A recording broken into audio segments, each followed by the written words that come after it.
Guys, welcome back to The Big Shift. Today, my special guest is Meyer Lansky, the grandson to Meyer Lansky, the man himself.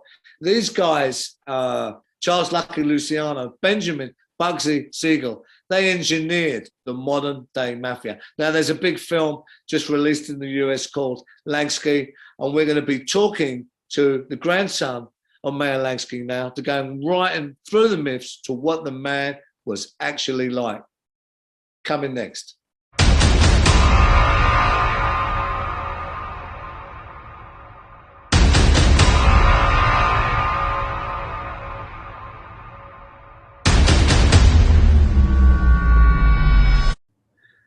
Hi guys, welcome back to The Big Shift.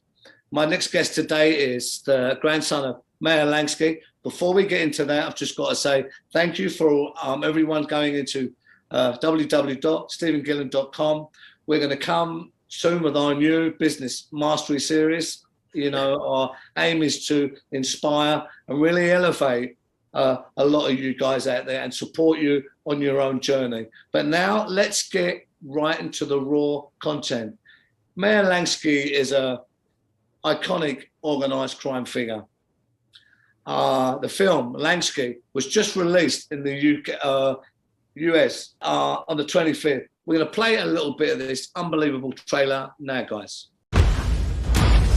Mr. Lansky, is there such a thing as organized crime? I have no knowledge on the subject. Mr. Lansky, it's a pleasure. Why does David Stone want to write a book about me? Maybe I like stories about complicated people. Anything I choose to tell you is off the record till I give you permission to put it in the book. Any conversations you have about me, I want to know. Betray me, and there will be consequences. Now, I want to introduce Meyer Lansky II. Hi, Meyer. Thanks for coming on the platform. Thanks, Steve. It's wonderful to be with you. Talk about this great movie that just released called Lansky.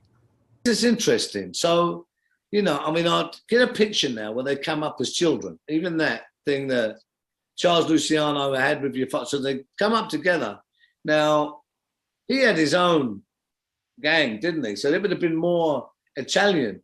But this is a real change in mob history, right? It was a real pivot because they weren't made, but it didn't matter that these guys was made.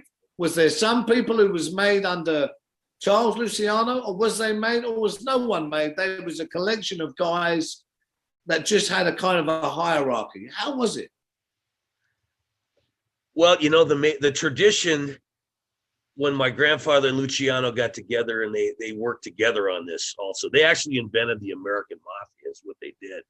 And my grandfather had a big say in that too. And he did tell Lucky, Charlie Lucky, he called him, by the way, that you should keep some of the tradition because younger people like that. Not all of it, but some of it. And the Luciano agreed. But as far as when they integrated with Jews and some Irish even at the time, they were just, they didn't consider themselves the old school where they were going to keep all the tradition. You could only be Italian. You could only be, that was just kind of went to the wayside, you know. They were all highly competent. They saw no reason being in America that they had to do anything like the old school did, you know. So they yeah. And before that, it would have been like, you know, your black hand that come over and, you know, kind of, you know, so they moved on from that because this is They moved on. Yeah. And then, yeah. No, thanks for that. Right. That's a very important question. How it develops later on in the American mob, right? But they was, because we always knew, and I knew that they was there at the start. They pretty much invented the model for the modern day American Mafia, right, Maya? Yes, exactly. They invented it. Now, I do have to say there was still a lot of prejudice with Italians and Jews at that time. They didn't necessarily like each other, but they were smart enough to work together. And later that all worked out on a big scale for them, the greater good, because they did decide to get along and work for, even though they weren't Italian, they had Jews and Italians together. And it all worked out. You know, you didn't see a lot of infighting. Now that was leadership of Luciano, that there wasn't any infighting. You got a Jews in here and they didn't like it. He had a lot of power with people and influence, and that all went to the wayside. So, yeah, and then of course, yeah. So then it went on. Prohibition ended, right? The war kind of come in then, right? The war years come in. yes.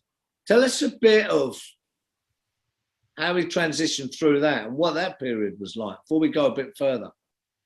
Well, during the war in New York City and up and down the seaboard, you had the U-boats, which were extraordinarily dangerous because you couldn't track them underwater at the time very well anyway. Remember depth charges and all those things. It was kind of primitive back then. So the Germans had the U-boats, which came close to the shore, and they were bombing and shooting torpedoes and taking out ships all up and down the seaboard.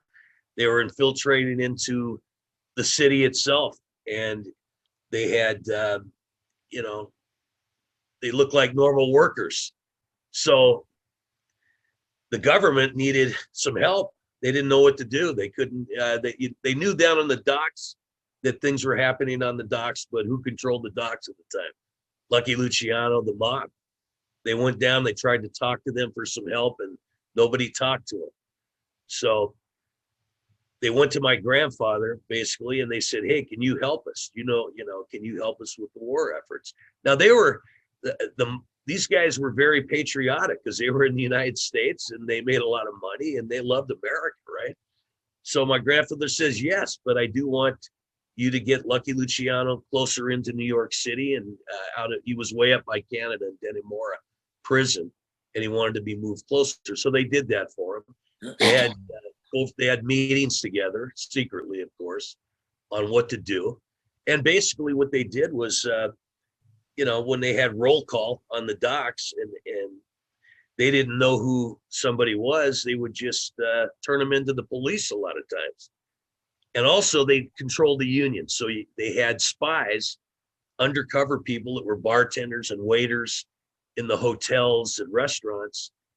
And they would overhear conversations, and they'd hear German speaking with an accent, and they would turn them in. They just turned them in, and they arrested a lot of them. Now, some of them were killed or murdered, yes, but most of the time it was just, just turn them over to the authorities, and that was the end of it.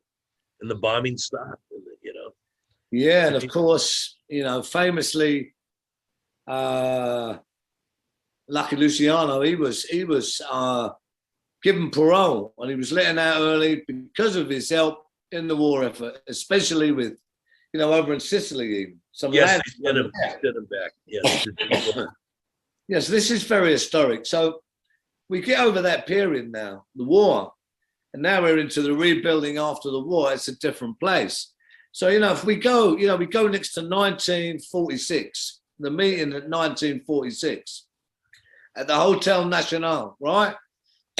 Now, this was a who's who of the American underworld, of the time.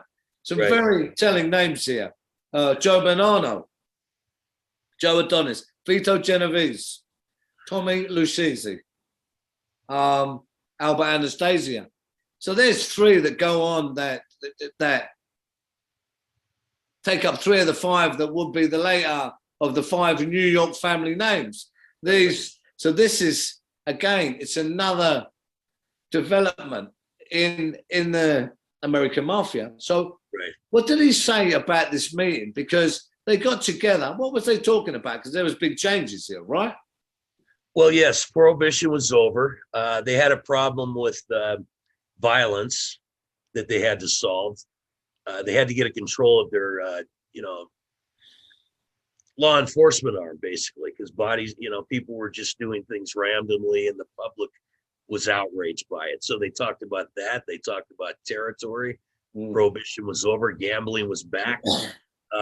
They kind of took up, now Luciano was back to Sicily. So Vito Genovese wanted to actually take over, and eventually did. And he got the Genovese family, used to be Genovese family. Luciano's family. They didn't particularly like each other. He thought, Genovese was kind of Slavic, and Luciano never liked him, but eventually he took over. My grandfather went to Cuba at one time, and Batista was there. Then he went a second time. He ended up building a hotel, being the czar over there, watching the gaming, making sure, cleaning up everything, because there was a lot of cheating going on. And he had a great reputation for honesty and everything great in a casino, basically. So he was kind of brought over there for that reason, to clean up all that. Ben Siegel was out in Los Angeles, California, Beverly Hills, 1933. People asked, well, is that where they talked about whether or not what they were going to do with Ben? It was a little early still. He was taking over all the, street things and all the things they do out, they had gambling offshore at that time. They had bookies. They had a race wire that he was promoting, and he was developing that out in Los Angeles. So, people separated basically. My grandpa was in Florida. Ben was out here before he came to Vegas, and Luciano was in Italy. So there was a changing of the guards and structure. And that's what they talked about. Well, who was going to do this and who was going to do that, This is interesting because, look, we know how the factions are, and we know how these groups are, and people come up. But I'm looking at the development of it all, because at that point still, they would have pretty much had the influence, right? Yes. New York guys come down. So who was in charge, pretty much, or in charge is the wrong word, or who had the influence really at that meeting? At that meeting, well, Luciano still had the superior influence. My grandpa was probably equal with that, because he actually said, listen to Meyer when he left when he was deported, listen to Meyer first. Frank Costello, Genovese got some real power in there at one time, and he actually finally took over, and they named the outfit after him. I mean, they named one of the families after him, and he took that over. You had some problems when he went to Cuba. Albert Anastasia, I'm sure you know that story. He was in some trouble. He did some things he shouldn't have done. And he had a lot of lawyers that he needed to keep him out of jail at the time. And he went to my grandfather. He says, I want to get a piece of the action in Cuba, because he needed more money, basically, right?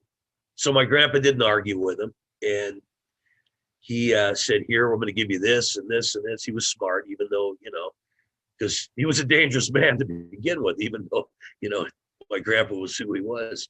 So he comes back to the United States. Vito Genovese sees an opportunity, and he goes to the commission, and he said, we need to get rid of Anastasia. He's dangerous. And they agreed to it. So that's when he was murdered in the chair. Yeah. Famous bar machine. So things were a little bit, I imagine confusing, and they're not sure what they're going to do here and there, but they pulled it together at that meeting, and they were in their third tier, you might say, or fourth tier of their, history and what they were doing next. So, and Vegas was a big part of that, of course, after that. Yeah. So then, Vegas comes in, and, this is another milestone, because then the New York guys, this is where the five families really come to be formed. We have Albert Anastasia there. We know the story of his journey, and then of course he goes, right? He goes, and then after that, Murder Inc. and all this, right? But then it goes into another kind of development. But we'll talk about that regarding Murder Inc. and Albert Anastasia, and your father and Luciano. It has to be up, because there's a lot of confusion here. Were they involved in that, or was that just Albert Anastasia's weaponry arm? Really? Well, his thing? It was developed. Was everyone using him? These guys. It was an efficient arm of law enforcement for them, because they couldn't have things happening randomly, like you saw with the Valentine's Day massacre. That was a big problem, because the public was outraged and the police wouldn't work with them anymore. So they actually went to Chicago, talked to Paul Ricca, and they talked to Paul Ricci and Tony Arcardo, the top people at the time, and they said, we have to do something about this. It's too out of control. We're not going to last.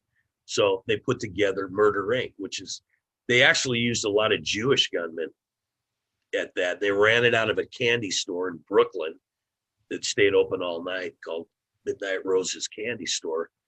And Albert Anastasia and Louis Lepke were pretty much the creators and the managers of that. My grandfather knew about it, obviously, but he had nothing that really, he wasn't that, they weren't necessarily always involved in every aspect. They were under the same curtain, you might say, but, they weren't necessarily, no, he wasn't anything to do with the killings or anything like that, other than just knowing about it, obviously. That's about it. Here's a question, Meyer. If I was to ask you 5 top traits that shaped your grandfather as a man, what would you tell me? 5 top traits? Of what he was as a man. Right. That made him. The 5 characteristics that you thought were what drove you, what was what the man was about. What was he about? Well, he was actually, he was about business, logic, compassion for people, the greater good for people. He never, he always was in control of his emotions. And, there was times I'm sure that there was things that really put him on the edge, but always in control of his emotions, his will to create something. He was artistic. I mean, he built a beautiful hotel in Cuba, that not only took, figures knowledge and brains and academics like that, but it also took creativity and putting the right people together to do all this, And he loved the gaming industry. He actually was a very social man as well. He loved the environment of being in Cuba on the beach and, the sunshine and all the festivities and the entertainment and all this, bringing all this together in one place. So that's he had about 5 or 6 major things that drove him, No, so what was he frightening as a man, or did he have that side to him, or was he always kind of elegant?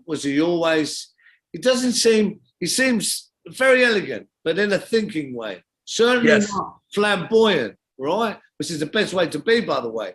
But, he doesn't seem, certainly I'm seeing he would keep his emotions in check. He seems a very, very methodical kind of person. But did he have a bad side, an angry side, a vicious side? Growing up with him around me, I never saw that. He was very controlled, very elegant, very, how can I say this, mysterious.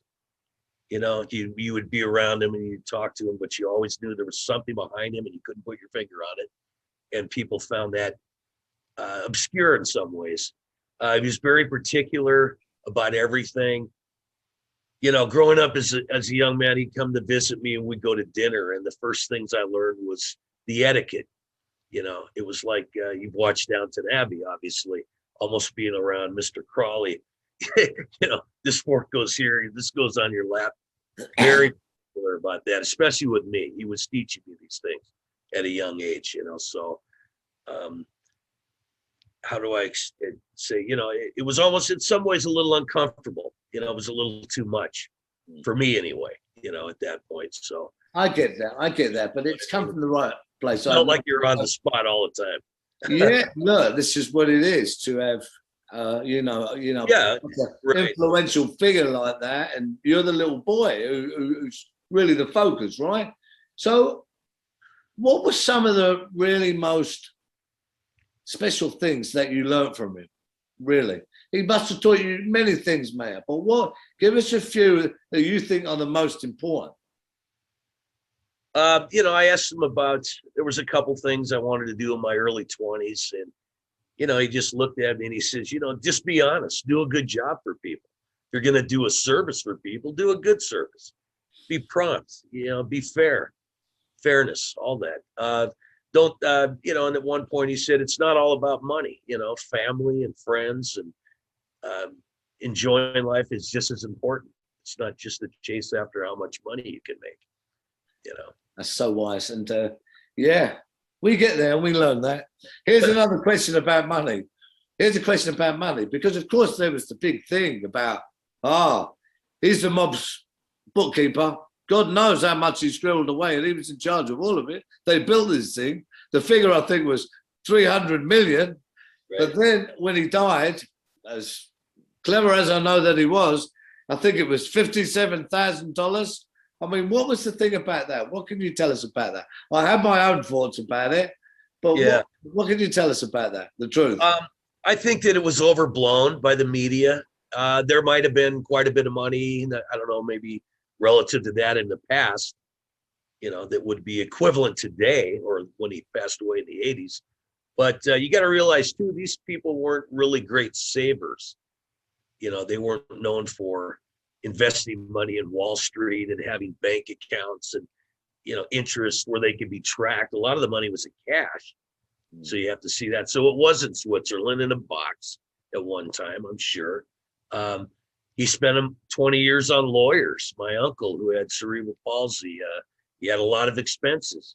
After Cuba in 57 or 60, he lost a lot of money, you know, tremendous amount. And he was older. He couldn't really do what he used to do. And he had a lot of eyes on him at that point. He had the FBI watching, you know, constantly. So I think whatever he had left, he spent. He had to spend it. And we want your help finding it. Now, we could let it slip to Mr. Lansky that you've been sharing his secrets. That's not going to go well for you. There are people in this world who will try to make you believe that they are better than you. Rage is a tool we use to prove them wrong.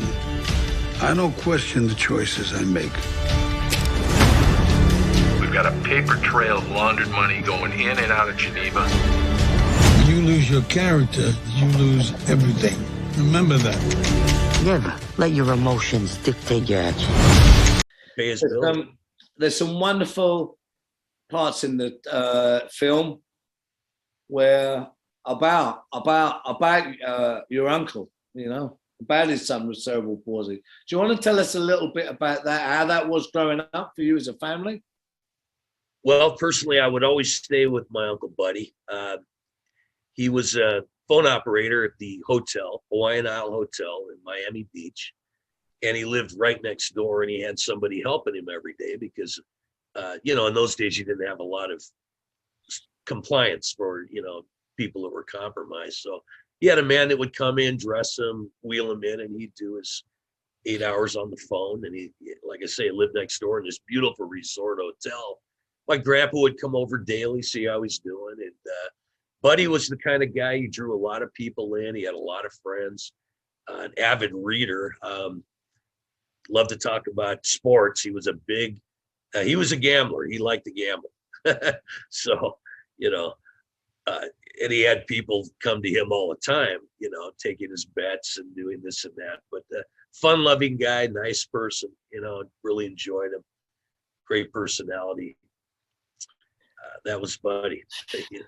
Yeah, no, you know, like any family, we have stuff to deal with, which sure affects everyone, right? You know, and you know, in many ways, this is the individuality of a family. Just like with us, with our challenges, it's a big part of our individuality that shapes us, right? You know, so was he always haunted by law enforcement, FBI, whatever, until his dying day, your grandfather?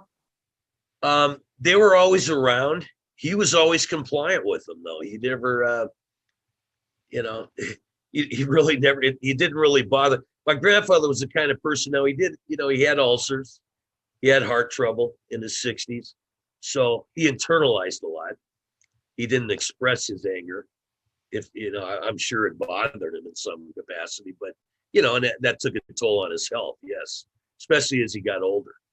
But it wasn't like he was screaming at him and yelling or anything like that. He'd actually go up and buy him coffee sometimes and was very nice to him, you know, more than he probably should have been in some ways. But yeah, I mean, I don't look, know. yeah, no, I get it, and it paints a wonderful picture. Thank you. But for instance, look, we know in that life, and you need a lot of leverage is a good thing, right? Yes. And there was, stack the odds in your favor, as it were, right? Now there's been many said about your grandfather's use of leverage. For instance, I've got a great one here about J. Edgar Hoover, where it said your grandfather had some sexually explicit evidence, maybe photo something, I don't know, against J. Edgar Hoover. Now, we all know who he was, to kind of keep him in check a bit. Do you know anything about this? Do you think this is a true story? I don't think it is, actually. I really don't. I think there's a lot of stuff that just gets repeated so much that people assume it is. Yeah. My grandfather wasn't like that. He would never have done anything, especially anything with sexual invitation. He just wasn't, that wasn't him, so, and I just don't really think that happened. I don't, it's just folklore, basically, Look, absolutely. Yeah. Thanks for telling me. I mean, I just asked the questions, speak like our own opinions, but we know, it becomes folklore is the right word for it. Right. Maybe it did, maybe it didn't, but it's good to ask. Shows us a bit more. You say, you can't. It wasn't within his personality as I knew him to have anything to do with, topics like that, especially who he was. He was just, he was kind of it wasn't him. So when he went to Israel, right? He wanted to rest in Israel. They wouldn't have it. He said he's going to give them money and that. He stayed there 2 years. They deported him for this tax thing. What did he say about that in his later years, Meyer? Well, he wasn't happy about it, but he wanted to stay in Israel. Of course, there was a few reasons for that, but he had to come back to Miami Beach. He never really talked about it afterwards. In fact, that's just, that's just typical Meyer Lansky. He internalized things. That's why he probably had some health issues that developed, to the point where he wasn't, good for his health. But no, he just went on with his life. He was able to put things behind him fairly easy.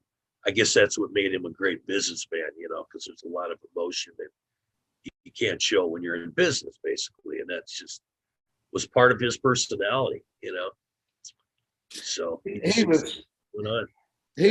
was acquitted. He was acquitted of that when he come back 2 years after. He was deported.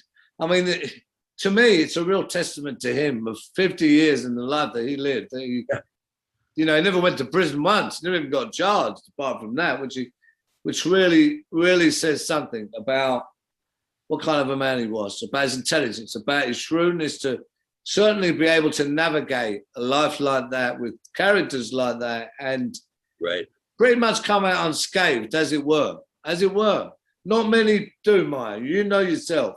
Even the good ones, right? Even the good ones, right? Right, exactly. Yeah, so let me ask you, what, in your own family, this is a personal question, but it's a good question.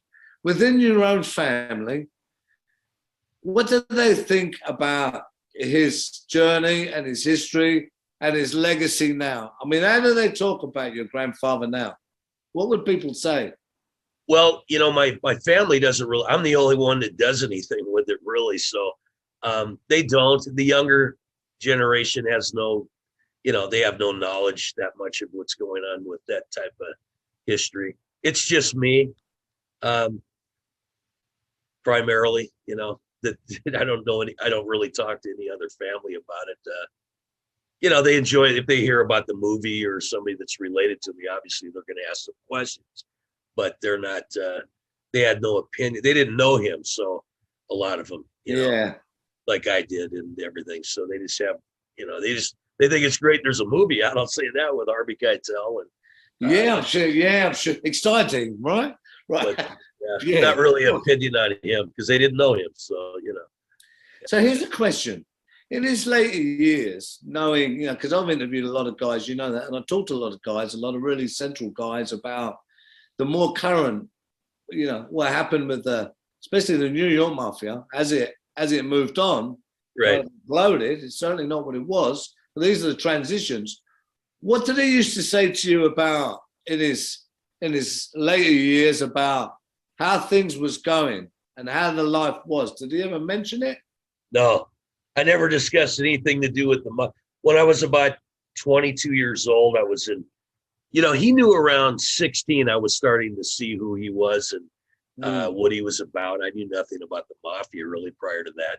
He was just a wealthy businessman, my parents used to tell me, in the hotel industry when I was growing up, right? So there came a time when I knew there was more going on, and I'd read the available books and knowledge that was out there. One time I asked him, do you know Frank Sinatra? And he said, no, I don't, Meyer. And I think he started to realize this is the time I'm going to start, being curious about his background. And I knew about it, and I was trying to get a door open, and I realized right away that was never going to happen. So I never talked about it again to him anyway, so because he wasn't going to say, he would just tell me to keep my, pay attention to what's important to me, not his life, Yeah, that tells me a lot. So look, what do you think his best qualities were? His best qualities? Best qualities, yeah. Yeah, well, he was able to keep everything in his head, without writing it down, which is extremely, shows you his intellect as well as his ability to not be sloppy with knowledge that might get him incriminated or a problem or things like that. And then a lot of his, he was honest too. I mean, he actually did his taxes and he claimed the right amount. He saw what happened to Al Capone. He was logical. There wasn't any magic a lot of times. It was just, he did the right thing to keep himself from getting in trouble, Do you think the film, and we'll see some other little bits here, another little clip. So do you think the film was well done and is a good portrayal of what you would have thought your grandfather's life was really like? Well, I think a lot of the actors, they took it from a good source. Now, I'm sure you're familiar with Robert Lacey. He's the authors of The Queen, and he wrote the book Meyer Lansky and the Gangster Life back in 1991, and amongst a lot of other books he's written. So they got a lot of that knowledge right from that book, which is great because it's totally credible. Because my uncle Buddy gave him an exclusive interview. He took 4 years to write that, and I saw a lot of that in the movie. So that is on track. Some of the dates were off. You have a lot of artistic license in movies. That's not uncommon. So the timeline was a little off, but there was a lot of truths weaved in and out of it, sure, that I thought was really good. Harvey Keitel was the key to, he did the best job. He's a school seasoned actor, and I thought he did a wonderful job. Of course, he is Jewish.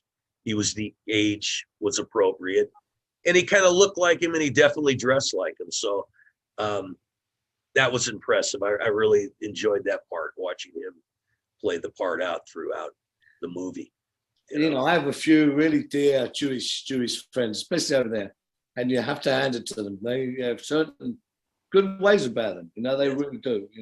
And so in the later, how old were you when he died? He died in Miami Beach, and you guys, 26. I was 26 years old. He was 80 then, right? Died when he was Yes. 80, right? Yes. So in the later years, what was he like? How did he see his life before that? Well, I would go back to see him every year, and even close to the last year, and of his life. And at the end of it, he like the movie kind of at the end, he reminisced about what was important in his life, and he said that Meyer, he said, read a few good books, make a few good friends, write a few good letters. What more do you want out of life? That's what he said to me on the beach that day. And he said it in a way that he was summing up to what was really important after 80 years of living, that it wasn't just about money and power, and, it was family and friends and, knowledge, reading good books, and sharing those things with family and friends, basically. Yeah. Yeah. So what do you think he wanted his legacy to be? What would it be? Out of the headlines. Any kind of attention to do with any publicity at all, or I guess a good father, a good friend would be the thing. If there was one thing he would want to be known for, it was he ran a clean, honest business in the gambling industry, and that would be, for me, I would say that he would never have said that. But yeah, that's what I would assess would have been his. At the end, towards, and you and what were his regrets? Did he have any? A few? What would he wanted to have changed, Mike? Anything? Well, I don't know, other than I could just speculate. He never talked about anything like that to me, but I'm sure there would have been a few things, maybe how he spent his money or what he invested in, or, I have no idea. He did say at a younger age, although it would have been very difficult, he wanted to be an engineer. He might have taken a different aspect in life, I can't really assess that, but because he never expressed it. But anyway, Well, so, it's fair to say he certainly has a legacy in you as well. You've even got the names, as all grandfathers do, and their grandsons, especially. yes. So you certainly have. I'm a grandfather too now, by the way. So, I do know what it's like. So you've got the namesake as well. So, you have a real legacy there, and he's passed that on. So how has that been for you now? You're the one who carries the torch now. Tell us about some of the things you do and what that's like and how that affects your life now. Well, I live in Las Vegas. I've been in Nevada for about 33 years. My wife's from Lake Tahoe. And we've been married 11 years. In the last 5 years, we've, like everything, we've licensed his name. We have his trademark. I'm down at the Mob Museum here in Las Vegas. It opened in about 9 years ago now. It's on its 9th anniversary. And I take people through from all over the world. And I love to talk about my grandfather, his history. I love to tell them real stories because, a lot of these people before this, they had, the movies, the books, an opinion on who he was. But now if I'm there, it's kind of like they can get inside stories about it, like you're doing, what my grandfather was really like. I love all that. I love doing speaker series, hosting parties, talking about him with, corporate events. And I'm available for that, by the way. And you can get a hold of me on officialmeyerlansky@gmail.com. And also now we've added a restaurant at the Flamingo Hotel, the historic location.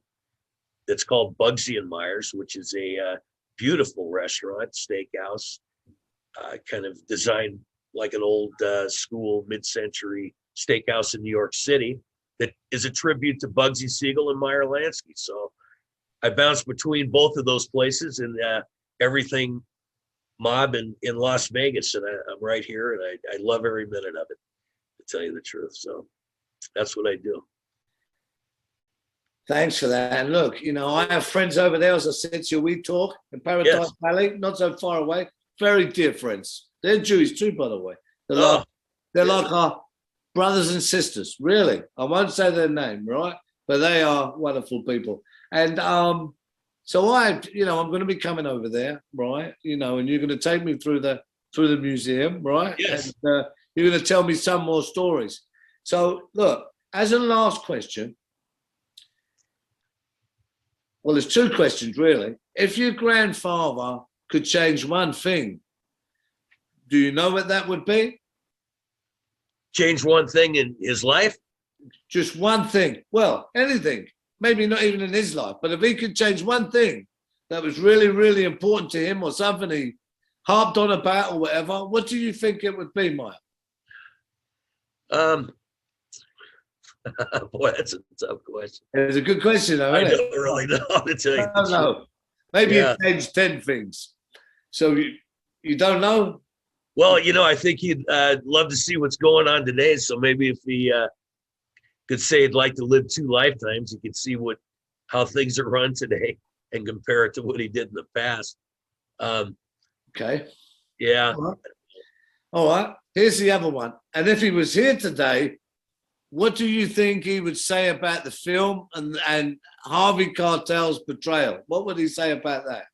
Well, I think he would really enjoy Harvey Keitel, and he did a great job because he did enjoy Lee Strasberg's portrayal, and he was alive at the time in The Godfather Part 2, Hyman Roth. So he would like, yes, he would like the fact that, you know, a Jewish man is portraying him, that he did a great job. He would like that. He would think it's a good movie. What else? As far as Las Vegas today, I think he would find it really interesting. It's, you know, things have changed. It's obviously been years and years, so he would expect that. I think, you know, in his time period, he liked just the wealthy to gamble, basically. But that was a product of the time as well. He didn't want average people losing their money. So, because obviously it would, you know, hurt the social, it would hurt families, and he just didn't want that. Yeah. So he would think it's pretty big today. You know, things are big. You know, I don't know if I don't think he'd like the size of the way casinos are, but that's a modern day thing. So, you know, it's from a different time. I meant to ask that earlier about Hyman Roth. Am I right? Hyman Roth's portrayal, they're out in Cuba, Michael Corleone. So he was alive then, Mayor, right? And of course, that's modeled on your grandfather. I thought he played a wonderful role, by the way, Hyman Roth, right? Yes, Lee Strasberg played him. He he did a great job. So was this, you know, as a picture for the audience, was this in the heyday, you know, the heyday in Cuba? Is this how you would have seen an accurate portrayal of your grandfather, maybe in their younger days? Was it close? Well, no, the timeline was off. He was older. Lee Strasberg played an older Meyer Lansky. Yeah, but he would have been younger there. Yeah. And that's the thing, the timeline. That was a, you know, artistic license, but that's fine. It's okay. Yeah, no, he would have been younger at that time. He was like 55 or 6. So Lee was older. But that's a kind of, yeah, you're so right. The timeline there doesn't match, right? But as a character, the way he conducted himself, with that kind of, was that close to what Meyer was actually like? Yes, very close. Physically, Lee Strasberg, you know, like I say, was older.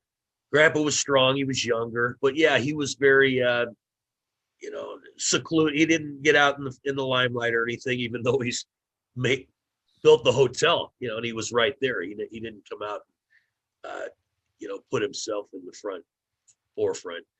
But yeah, very logical. Give me a small piece of cake. You remember the scene on the roof, and it's his birthday. Yeah.